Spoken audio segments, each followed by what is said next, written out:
Hello, anybody, and thanks for tuning in to Monday Morning Handicapping. This is a racing review edition of the Eddie Read Stakes from Del Mar, July 28, 2024.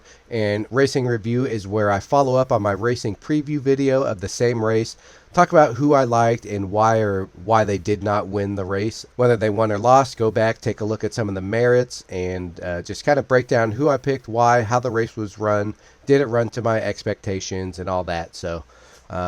This race was race number 9 at Del Mar. Eddie Read, grade 2 for 3-year-old and upward, going a distance of 1.125 miles on the turf course. And my top selection was number 4, Easter. He was 4-1 on the morning line. He had a closing style, and the added distance from his most recent races I thought was a big positive. Also, his post position, I thought he would be able to find a spot towards the inside of the track near the rail, so running a shorter distance of ground because he'd be close to the inside of the turns. He's run competitively in grade 1s, grade 2s.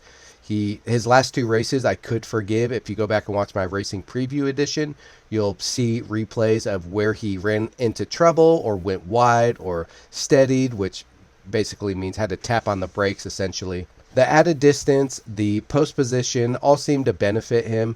Also, the blinkers on I thought would get him a little more engaged in the race early. So ultimately, I knew this horse would be coming from off the pace and well off the pace, and I thought he would just be able to save a lot of ground. The added distance would help him. He could fire based on his recent workouts and just make a wide sweeping move. So added ground, better post position, and nice workouts, good trainer. So let's just dive right in and take a look at the race.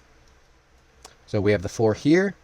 Kind of gets out a little bit slow, as you can see. You think the blinkers gets him more engaged. He is slow, and he looks a little rank. For someone who doesn't watch horse racing that much, the horse is not settling. He's kind of got his head up a little bit. You'll see it more as the stretch. See, he's kind of, it's subtle, but he's throwing his head around. He's picking his head up. Maybe the blinkers are messing with him a little bit. He's not comfortable in them. Either way, the number 9, as you can see by this yellow figure down here, even money favorite. Just a real cozy trip right behind a long shot leader. Looking real good for the favorite, but my horse, you can see his head kind of going up, jockey pulling on the reins a little bit, kind of trying to slow him down, it looks like, but now he's kind of letting him go, see what happens. Okay, so he's starting to pick up some ground now, running a little bit faster. The fractions are pretty moderate, 24 and 24, pretty moderate for a grade 2 event. Keep an eye on my horse. He's kind of, it looks like he's settled now. The head is nice and down. Seems like he knows what he's doing. He's throwing his head up a little bit. Jockey's starting to urge him. So he took back early, slow start. Really didn't save a whole lot of ground, and he's on the outside. He's asking his horse for everything he's got. And I will say, in this finish, he got closer than I expected he was going to get watching the race.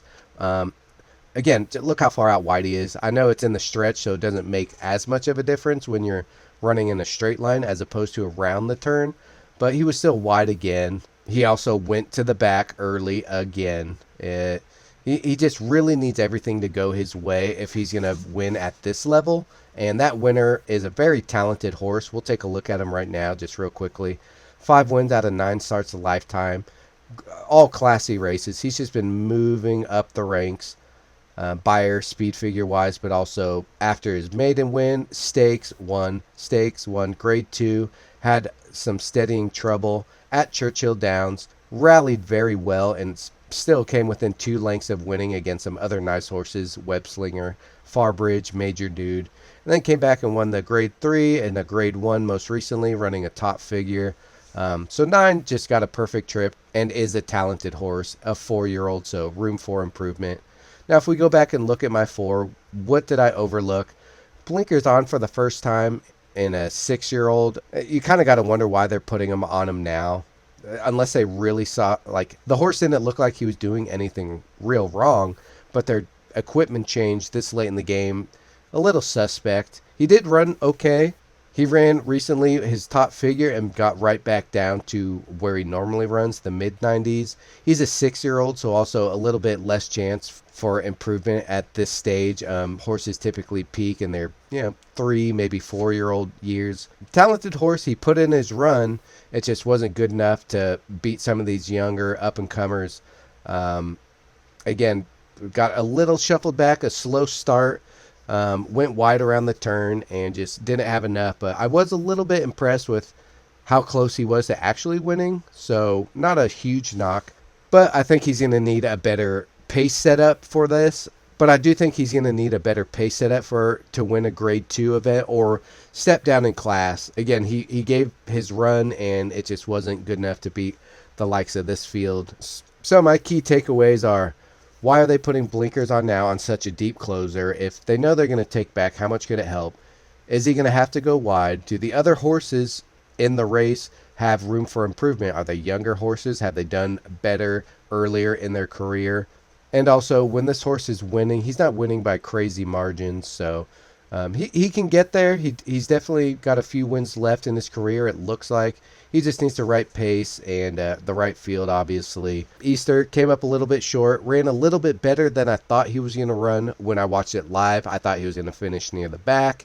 He put in his rally, as he seems to always do, and yeah, just came up short. And yeah, I just wanted to highlight some of the things that maybe I overlooked. His age, the blinkers on, and going to need a clean trip as a deep closer. If you're a deep closer, you're going to have to pass all the other horses in the race. So things really got to go your way, especially in a classy field like this. You got to pass horses, and you got to find a clean pathway and catch up to some talented horses. So that's what I took away from this race. I hope anyone watching learned a thing or two, but thanks for watching, and I'll see y'all next time.